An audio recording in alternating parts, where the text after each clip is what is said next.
नमस्कार. मराठी मायबोली कथा या आपल्या यूट्यूब चॅनलवर तुमचं खूप खूप स्वागत आहे. आज तिला शेतात कामाला जायचं नव्हतं.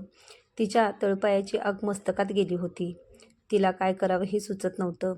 असंख्य इंगळ्या ढसत होत्या अंगभर. अंगाची लाही झाली होती. त्या अंगाची तिला आता शिसारी आली होती. चापेखेळी नाक ठिचून टाकावं, कुंदकळी दात पाडावेत, सुकेशणीचं केश संभार भादरावा, स्वतः विद्रूप करून टाकावं आणि मुक्त व्हावं या सौंदर्य शापातून.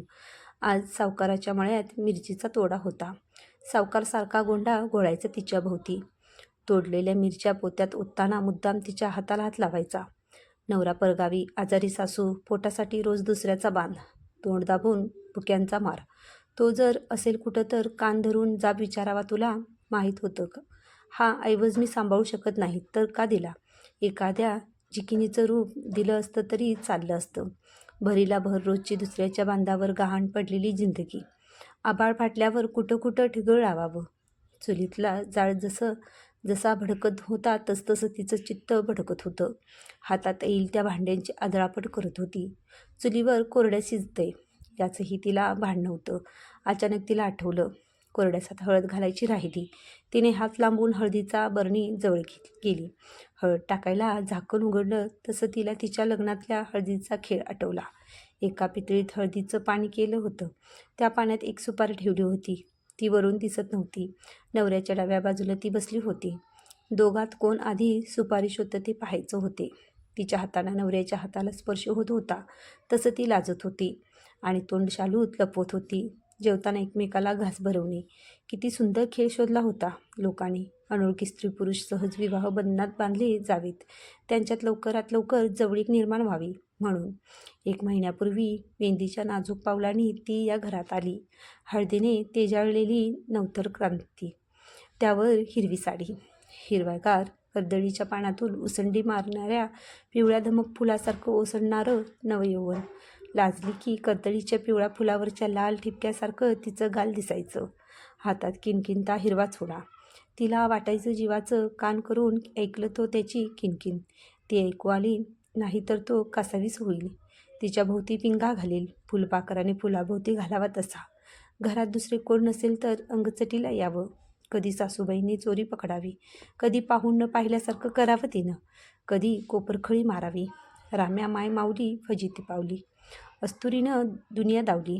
मला म्हणावं, अगं सुनंदे, त्यानं लाज सोडली, तू पण सोडावी. दिस नाही, माणसं नाही, कुणसं नाही, जनाची नाही मनाची तरी ठेवा.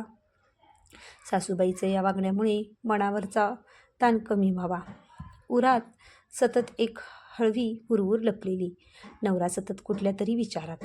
अजून नव्या घराचं नवाळेपण सरलं नव्हतं. त्यात गावसुद्धा नव्हतं. कोणच अनोळखीचं नाही. कसं होणार? त्यात आईनं सांगितलं होतं, माहेरच्यासारखं अगळपगळ बोलायचं नाही, सगळ्यांचा मान ठेव. तिला खूप अवघडल्यासारखं व्हायचं. क्षणाक्षणाला काहीतरी चुकतंय असं असं वाटायचं. आता कोणतरी रागावणार असं वाटायचं. वाट चुकलेल्या कोकरासारखी बावरली होती ती. चुलीवरचं कोरड्यास उतू जाणार तेवढ्यात तिच्या ध्यानात आलं की कोरड्यासात हळद टाकायची राहिली. अजून तिने कोरड्यासात हळद टाकली आणि एक उकळी येऊ दिली. नंतर एका ताटलीत थोडं कोरड्यास आणि भाकरी सासूबाईला वाढली. पाण्याचा तांब्या भरून दिला. सासूबाई बोळक्या तोंडाने मचाक मचाक करत कालवणात कुचकरून भाकरी खाऊ लागली. शेजारचा बाळू शाळेत जायला निघाला ते तिने पाहिलं. तिला आठवलं, गरिबीमुळे तिची शाळा सुटली होती. शेजारी पाजारी म्हणायचं, नाहीतरी पोरीच्या जातीला शिकून काय करायचं. तिच्या नशिबी चूल आणि मूल, लेक म्हणजे परक्याचं धन. ती रोजंदारीचे काम करून घराला हातभार लावत होती. पण घरात वयात आलेली रूपवान पोरं म्हणजे आई बापाच्या जीवाला घोर. वेगळीच लग्न होऊन मुलगी संसाराला लागली तर काळजी कमी होईल या हेतूनं तिच्या अपरोक्ष तिचे लग्न ठरलं. मला निदान विचारायचं तरी, ती आईला म्हणाली. आई, तुझ्या बाचं आणि माझं लगीन कुठं विचारून झालं? आम्ही पण लग्नानंतरच एकमेकाला पाहिलं. अगं, तुझा जन्म होईपर्यंत मोजकत चोरून बोलायचो आम्ही. काय अडलं का आमचं? आम्ही काय तुझं वाईट होऊ देऊ का? पोरगं रोज 5-50 कमावतं. अंगापिंड बरा आहे, देखणा आहे. आई आणि त्यो अशी 2च माणसं घरी आहेत. यावर ती जे समजायचं ती समजली. एखाद्या गरीब गाईसारखी लग्नाला तयार झाली. ती स्वतःलाच म्हणाली, बायकाला कुठं मन असतं. लग्नाआधी आई, बाप, भाऊ सांगाल ते ऐकायचं आणि लग्नानंतर सासू, सासरा, नवरा, दीर, नंदा सांगतील तसंच वागायचं. म्हातारपण आलं तरी पोरांची आणि नवऱ्याची गुलामी. पाचोळ्यागत वाराने येईल तिकडं जावं. आईबाने कसं तरी पैक जमा केलं. बस्त्याची 4 लुगडी सदर, मुलाला कोशा, धोतर, शर्ट, उपरणं आणलं. 4 नवी भांडी तिला द्यायला आणली. मुलाकडं तिची साडी, जंपर डोरलं होतं. घरासमोरच मांडव पडला. खर्च कमी म्हणून एकाच दिवसात लगीन झालं. जास्त माणसाची भानगड नव्हती. मोजकीच माणसं लग्नाला बोलवली होती. अशी आली ती या घरी लक्ष्मी म्हणून. तिने घर आवरायला सुरुवात केली. इनमिन 3 खणाचं घर. बाहेर छोटी पडवी. एका कोपऱ्यात चूल, दुसऱ्यात छोटी मोरी. मोरीच्या अर्ध्या बिताडाव पाण्याचा हंडा. एका भिंतीला उतरंड. उतरंडीच्या बाजूला भांड्याची 2 फळ्यांची मांडणी. कपडे टाकायला दोरीची वलन. लग्न होऊन आल्यावर सत्यनारायणची पूजा होईपर्यंत तिचं नव्या नवरीचं कौतुक उरलं. पूजेनंतर दुसऱ्याच दिवशी ती सावकाराच्या मळ्यात मिरच्या तोडायला गेली. ती शेवटची. त्यानंतर इतरत्र काम नसलं तरी त्यांच्याकडं जायचं नाही असं ठरवलं. रोज रोजंदारीवर जावं लागायचं. नव्या नवरीवर सगळ्यांचं ध्यान. तरण्या बांडपोरापासून ती म्हाताऱ्यापर्यंत. पण ती कधी बरोबरच्या कामवाल्या बायकांना सोडून एकटी कुठे जायची नाही. तिला अशा बाप्यांचा राग यायचा, पण पोटासाठी दुर्लक्ष करायचं.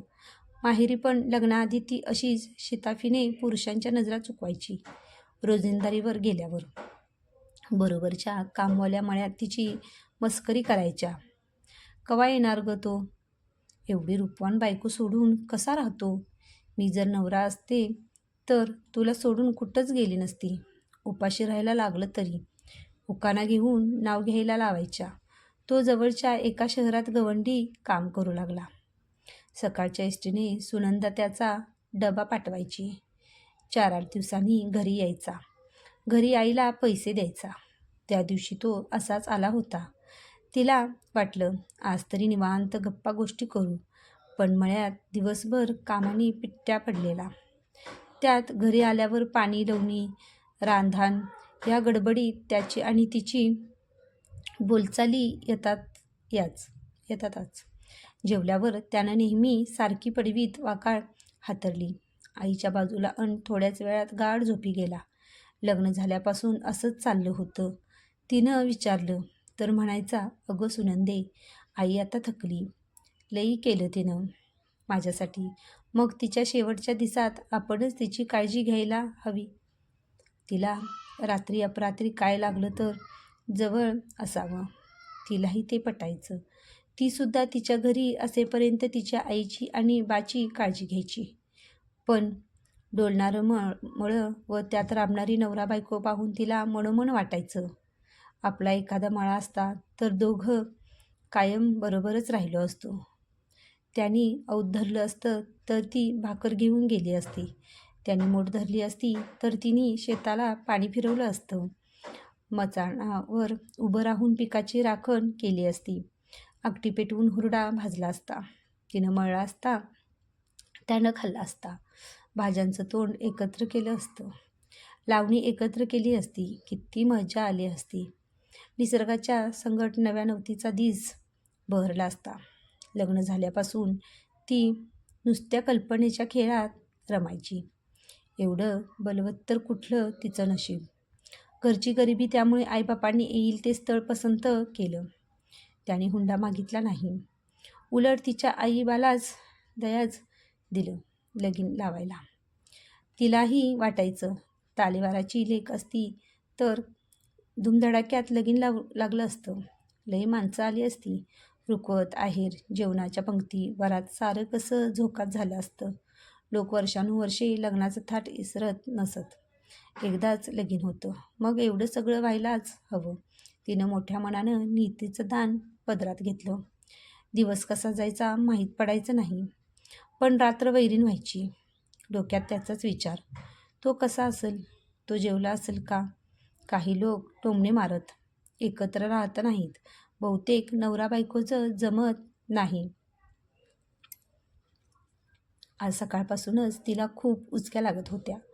काही केल्या थांबायला तयार नव्हत्या. सकाळी सकाळी दारात कावळा ओरडत होता. तिच्या मनाची खात्री पटली. आज कोणतरी पाहुणा येणार. पण गायकवाड मळ्यात वांगी लागणीसाठी पोहोचेपर्यंत कोणच आलं नव्हतं. संध्याकाळी तरी ती घरी आली. सासूबाईसाठी चहा ठेवला. इतक्यात तिच्या माहेराहून सोपान आला. सोपान तिचा बालमित्र. माहेरी त्यांच्या शेजारी राहतो. तो म्हणला, सुनंदे, म्या तुला न्यायला आलोय. उद्या सकाळी निघायला हवं.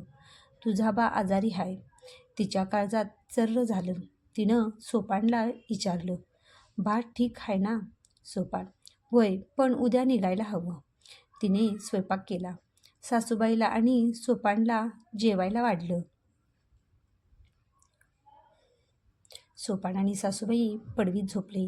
तिने तिचे जेवण आटपलं, खरकटं काढलं, भांडी घासली आणि घरात कोपऱ्यात झोपून गेली. सकाळ झाली. तिने फडाफड झाडलोट केली. 4 भाकऱ्या थापल्या, कोरडेच केलं आणि सगळ्यांची न्याहारी झाली. ती सोपानला म्हणाली, आपण म्हातारीला बी संगट घेऊया. ती एकटी कुठं राहणार? सोपान होय म्हणाला. म्हातारीला घेऊन ते एसटीच्या लाल डब्यातून सुनंदाच्या घरी आले. सुनंदा आल्या आल्या बापाच्या गळ्यात पडून रडायला लागली. तिच्यानं बापाची हालत बघवना. तिचा बाप अंथरुणाला खिळला होता. पार चिपाडासारखा झाला होता. तिनं ओळखलं, बा आता 2-4 दिवसाचा सोबती हाय. तिच्या डोळ्यापुढं गरिबीतही बा कसं लाड करायचा ते उभं राहिलं. बाजारला गेला की तिच्यासाठी केळी, भेळ, रेवड्या न विसरता आणायचा. त्यासाठी तो स्वतः चहा सुधीक प्यायचा नाही. स्वतः फाटकी कापडं घालायचा, पण तिला वर्षाला 1-2 नवी कापडं आणायचा. तिला तो खूप जपायचा. तिचं जरा जरी दुखलं खुपलं तरी तो बेचैन व्हायचा. लगीन झाल्यावर 7-8 वर्षांनी नवसासायांनी तिचा जन्म झाला होता. तिच्या बारशाला त्यांनी रिंग काढून खंडोबाचं जागरण घातलं होतं. एकुलते एक लेक लगीन झाल्यावर सासरी जायला निघाली. तेव्हा गड्यासारखा गडी पण बाईसारखा हमसून रडला होता. 2-4 दिवसातच बाणी आटोपलं घेतलं. बा गेल्याचा धसका तिच्या आईनं घेतला आणि दुसऱ्या महिन्यात सुनंदाचं आईचं छत्र पण हरपलं. सुनंदाचं माहेर पण असं अल्पावधीत संपुष्टात आलं. तिचा नवरा अजूनही शहरातच कामाला होता. तिकडे नव्या नव्या इमारती बांधल्या जात होत्या. तो आल्यावर सगळा वेळ आईला द्यायचा.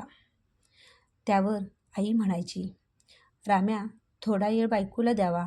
म्या काय आता थोड्या दिवसाची सोबती. तिला लगीन करून आणले त्वा. यावर तो म्हणायचा, अख्खं आयुष्य काढायचे की तिच्याबरोबर. म्या काय पळून जातोय? तिलाही पटायचं. 7 जन्माची सोबत आता. ती स्वतःला समजवायची. तिचा राम मातृभक्त आहे. रामायणातल्या रामाने सावत्र आईसाठी वनवास पत्करला, हा तर सख्या आईचा करतोय. लगीन झाल्यापासून नवरा बायकोत कसलीच कुरबुर नव्हती. सुनंदा त्याच्या गैरहजेरीत रोजंदारी, घर, सासूबाई सगळं निगुतीने सांभाळत होती. सासूबाई तिला लेकच मानीत. त्या म्हणायच्या, सुनंदे, लेकाची कमी भासू देत नाहीस. कुठला सुबोध खाली पडू देत नाहीस. आंघोळ पांघोळ, पथ्य पाणी, जेवण खाणं अगदी येळच्या येळी करते. यावर ती म्हणायची, आवं आई माझं मायार, सासर एकच आता.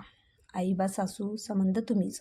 सासूसुद्धा गदगदून म्हणायची, देवाने पदरात लेकीची वाण ठेवली होती, ती तुझ्या रूपाने भरून काढली. देवाने जेव्हा तिचं माहेर पण हिरावून घेतलं तेव्हाच तिला मायाळू सासू आईच्या रूपात दिली. पावसाळा सुरू झाला होता. तिचा रामही वनवास संपवून घरी आला होता. पावसाळ्यात बांधकामाला सुट्टी असायची. ती देखील खूप पाऊस असेल तर कुठल्याच मळ्यात कामाला जायचे नाही. ढग भरून आले की तिचा मनमोर थुईथुई करायचा. फक्त वीज कडाडली की तिचा जीव घाबरायचा. तिला आठवायचं तिच्या आईने तिला सांगितले होते की ती पायाळू आहे. पायाळू माणसाला विजेपासून धोका असतो. एरवी तिला वाटे रामने तिला हाताला धरून पावसात न्यावे. दोघांनी चिंब व्हावे. अगदी लहान मुलासारखं मस्ती करावी. तिचे मनात मांडे खाणं चालूच होतं.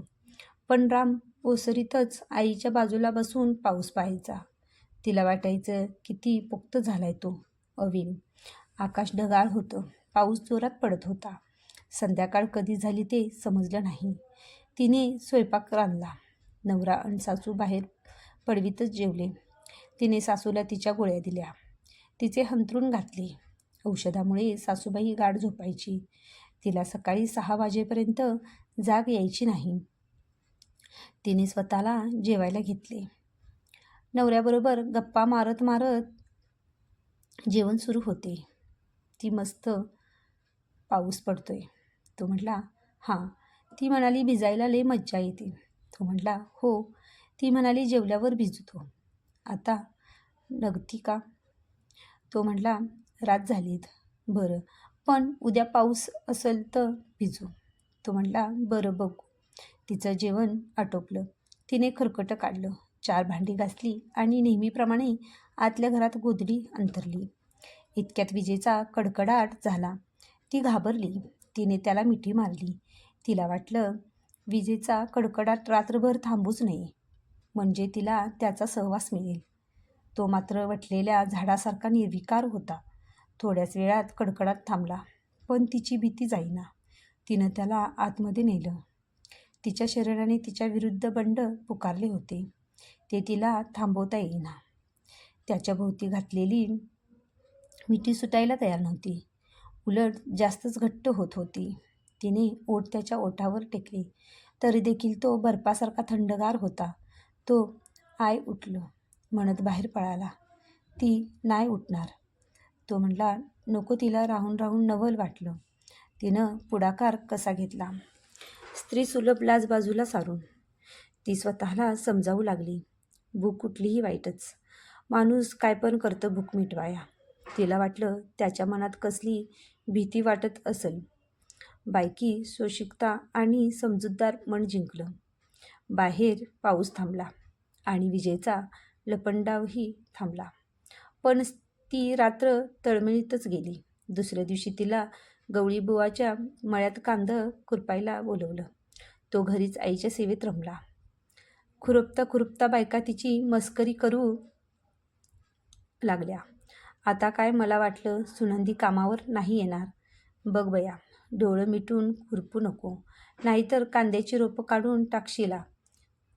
झाली नाही म्हणून ती काही बोलायची नाही.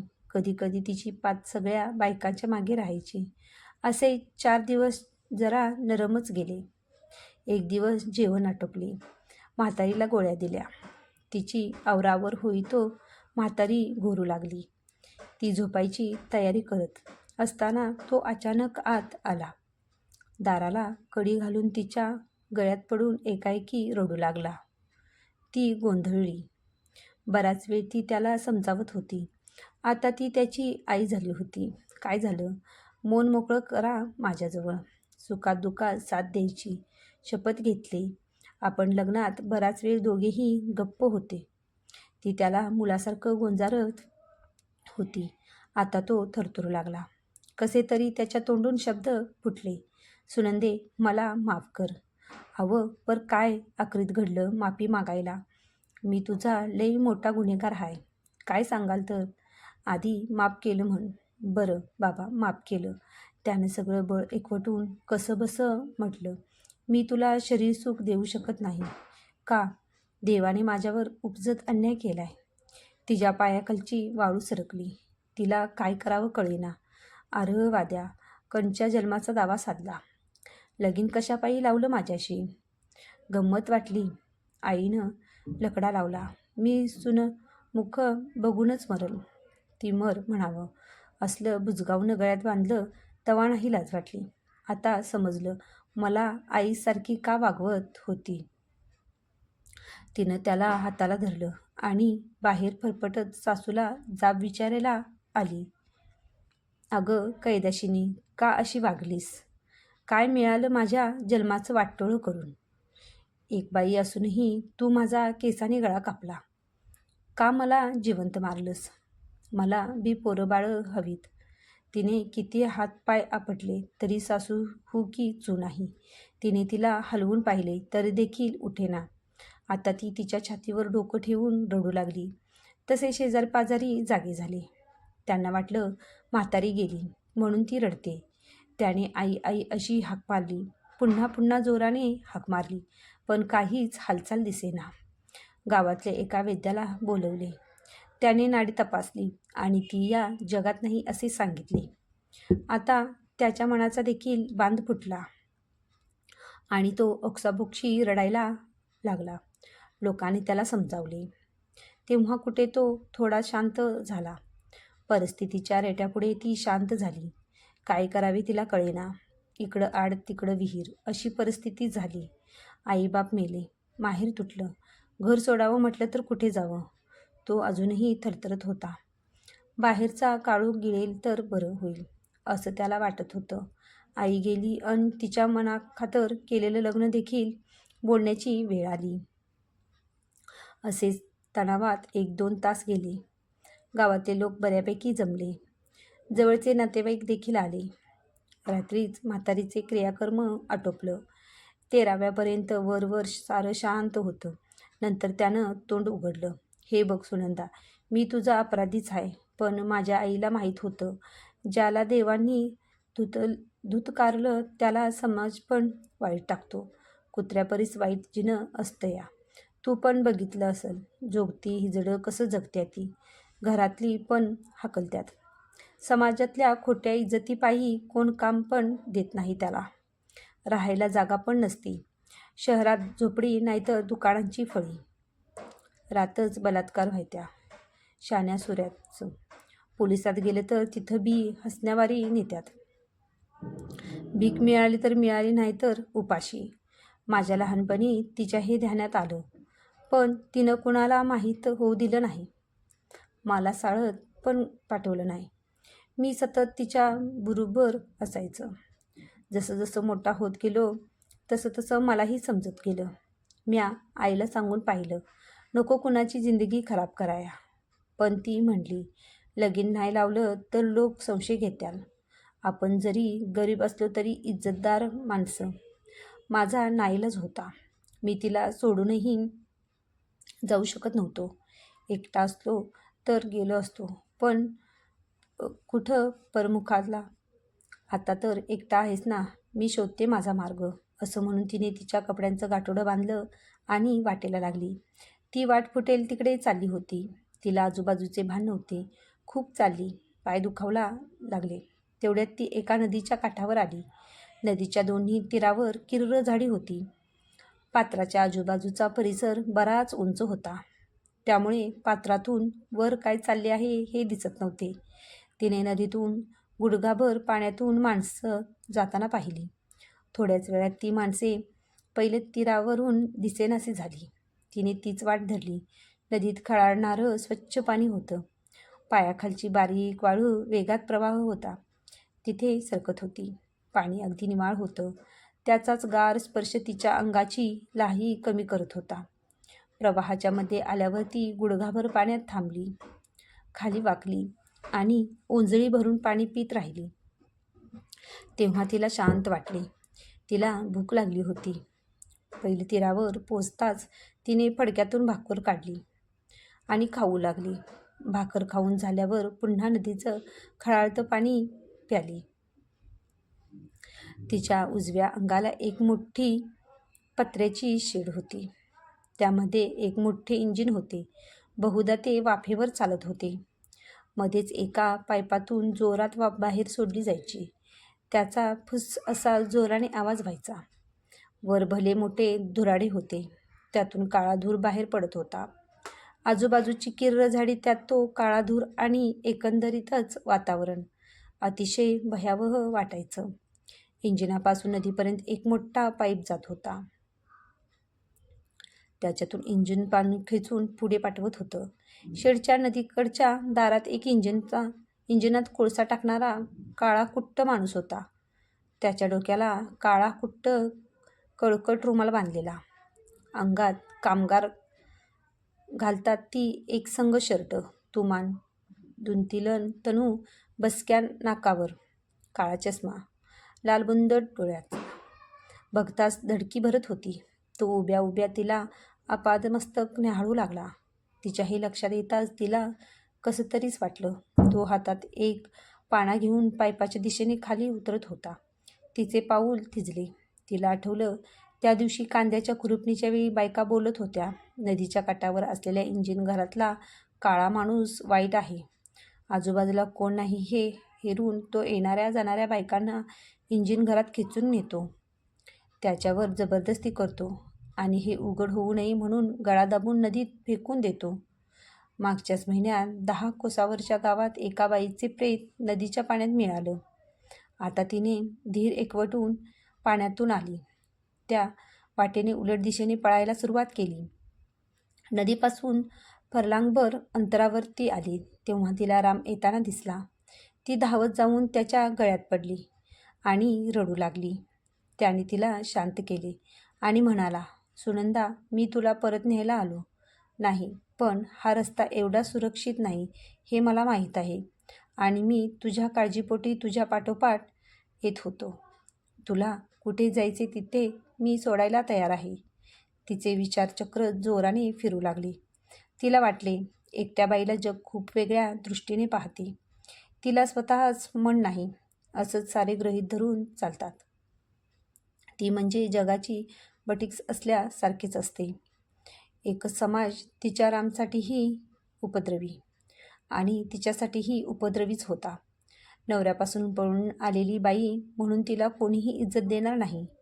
नवरा मेला असं सांगावं तरी विधवांकडे चांगल्या दृष्टीने पाहणारा समाज नाही. एवढं होऊनही रामला आपली काळजी वाटली म्हणून तो आपल्या मागोमाग आला. आता तिला निर्णय घ्यायचा होता. वकवकलेल्या गिधाडांच्या नजरा रामबरोबर झेलायच्या की एकटीने? तिला पहिला पर्याय जास्त सोयीचा वाटला. तिला पुन्हा लग्नात घेतलेल्या शपथेची आठवण झाली आणि वाटलं, रामही एक माणूस आहे. त्यालाही माणसासारखं जगण्याचा हक्क आहे. त्याच्यावर जी परिस्थिती ओढवली त्यात त्याचा काही दोष नाही. आपणच त्याला दूर केलं तर अशा लोकांना वाईट वागवणारा समाज आणि आपल्यात फरक काय? तिला आता घर सोडण्याच्या निर्णयाचा पश्चाताप होऊ लागला. मी हे पाऊल रागाच्या भरात उचलायला नको होतं. तरी पण अजूनही वेळ गेली नाही. आपण जर रामबरोबर राहिलो तर आपल्याला एक भूक मारावी लागेल, पण रामसाठी एवढा त्याग करायला हवा. असं करणंच दोघांचंही जगणं सुसह्य करेल. असा विचार करूनही कलियुगातील सीता पदरी पडलेल्या रामासाठी वनवासात जायला तयार झाली. ही माझी कथा तुम्हाला कशी वाटली हे मला कमेंटमध्ये नक्कीच सांगा आणि माझ्या चॅनलला लाईक करा, शेअर करा आणि सबस्क्राईब करून सपोर्ट करा. धन्यवाद.